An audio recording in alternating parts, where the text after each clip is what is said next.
All right, we are joined by Isaiah Jones. We will go ahead and kick things off with Pete and then go to Seth. Hey, Isaiah. I'm working on a story. IU has had a lot of success with the next man up, that there have been injuries to the defensive line, linebacker, wide receiver, running back, even kicker, and it hasn't affected the performance of the team. Why is that? Is it coaching, players? How is that possible?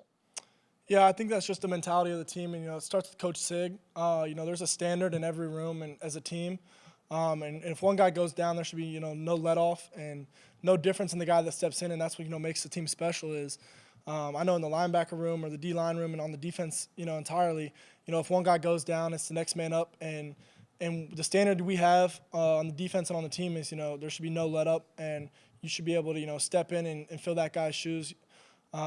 And be able to do the same things, make the same plays he is. All right, we'll go to Seth and then Joe Cronin. Yeah, Isaiah, people often say that, talk about how hard it is to beat a team twice in 1 year. For you, just why is it so difficult to beat a team twice in 1 year? And when you look at Oregon specifically, what do you see different in them than what you saw, both on tape and, in reality the last time you guys played each other? Yeah, the thing is, what makes teams great is, you get better each week, and that's obviously what Oregon's done. That's what we've done. So, for them, they're an entirely new team. They're playing fast. For them, they're using some of their athletes, their tight ends, their running backs. They have a receiver that's really coming on this year right now. And then Dante Moore, he's a great quarterback, great player. So he's playing excellent right now offensively. And so they're starting to, get their athletes and get their playmakers the ball in space. And then, their O-line's, one of the best we played. So they're obviously, doing well, picking up pressures and running the ball. And, the same thing we pride ourselves on. When you can run the ball and then stop the run, you're setting yourself up for success. We'll go to Joe and then Mike N. Isaiah, when it comes to playing in a 15th game of the season, what are the challenges of the mental preparation, the physical preparation? Because, have you had this much wear and tear in one season of football before?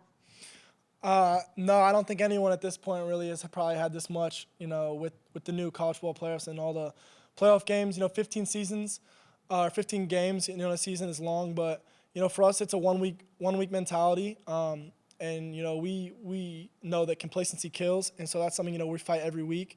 I know every team probably fights that across America, but this deep in the season, when you're so close to something, for us it's almost like you have a new hunger inside your stomach, and it's a 1 week season and you don't want to go home. Everyone wants to fight tooth and nail for one more game. And so with the veterans on this team, I know it's a reality that this, if you don't go out there prepared, this could be your last game, forever. And so that lights a fire in our stomach, and that's what keeps us hungry and ready each week.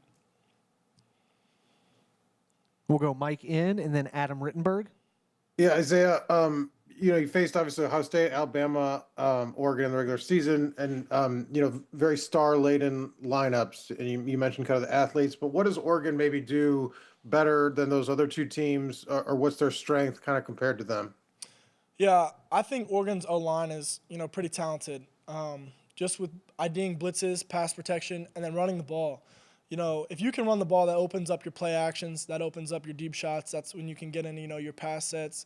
And you're working with second and third and, short downs. When you're behind the sticks, it's really hard as an offense, kind of makes you one-dimensional, lets the defense, kind of eat. And so they're really, really good O-line. They really, communicate well and are able to, pick up stunts. And so that's where I feel we'll have a big challenge. And then obviously, just on the perimeter, just being able to, these guys all have athletes, but it's our 11 versus their 11 each week. And so, we're confident and we're excited for it. We'll go to Adam and then Zach B. Yeah, Isaiah, I'm just curious, as someone who was at Indiana before Coach Sig got there, what have you learned about how he evaluates players and who he brings into the program? Because he's obviously involved in all of those decisions, GM and coach. What's it been like from your perspective to see? Yeah, just Coach Sig's, player evaluation is special. Obviously, he doesn't always go after, the big shiny guys. He just wants guys that he knows can play. And if you can make plays, he wants you. And then the second part of that is, just a human being behind the pads. He's going to bring in guys that, mold well in the locker room, guys that are team players. And that's what's make this team so special is, just the camaraderie, we have in the locker room. That makes you want to play that much harder for those guys, offense or defense. It lets you kind of just, fuel off each other. And, when offense is, kicking butt and running the ball, the defense wants to go out there and get a 3 and out so they can get the ball back and go score. And it's the same way for the offense. And so just having, those types of players, in the locker room it makes a special team. We'll go Zach B. and then Daniel. Isaiah, when the national perspective kind of shifts like it has done over the last couple of weeks on this team, does that kind of change the chip on your guys' shoulder at all? No, I don't think the chip's ever changed all season from last season. The guys that came, whether you're ranked 1 or you're unranked, you're always chasing perfection. You're always, you're chasing that perfect game, as a defense. And for us, that chip will always be there. I know a lot of these guys have chips before they were at Indiana, so do I. So, having that chip is what's got us here, and I don't think it's ever going to go away. We'll go to Daniel and then Mike S. Yeah, Isaiah, habit-wise, has Sig changed, like, the way you operate, like, off-field? Like, has he instilled things that have kind of, affected how you live life? With Coach Sig, so he's never, he respects our time a lot, and so coaches and players. So he's never going to, have us here just to have us here. And that's kind of, made me think, if he's going to give us this time off, then be a pro with your time. Take care of your body, eat the right things, stretch. Take care of your body because your body's what's got you here and what's going to keep you playing and keep you active. So seeing how he respects our time and how he wants us our bodies to be the best. That's kind of rubbed off on me and a lot of the teammates is take care of your body and just be a pro outside the facility. Right, we'll go Mike S. and then to Jim. Yeah, Isaiah, I know you guys don't want to be complacent about the fact that you've already beat Oregon, but from the outside, that was the game that kind of really shifted the perception of you guys. I'm just curious, did it in any way shift the psyche of the team, like to think, what, if we're prepared and we execute there, we can win every single game we play the rest of the year? Yeah, I mean that's every week you want to go and prepare no matter who you're playing.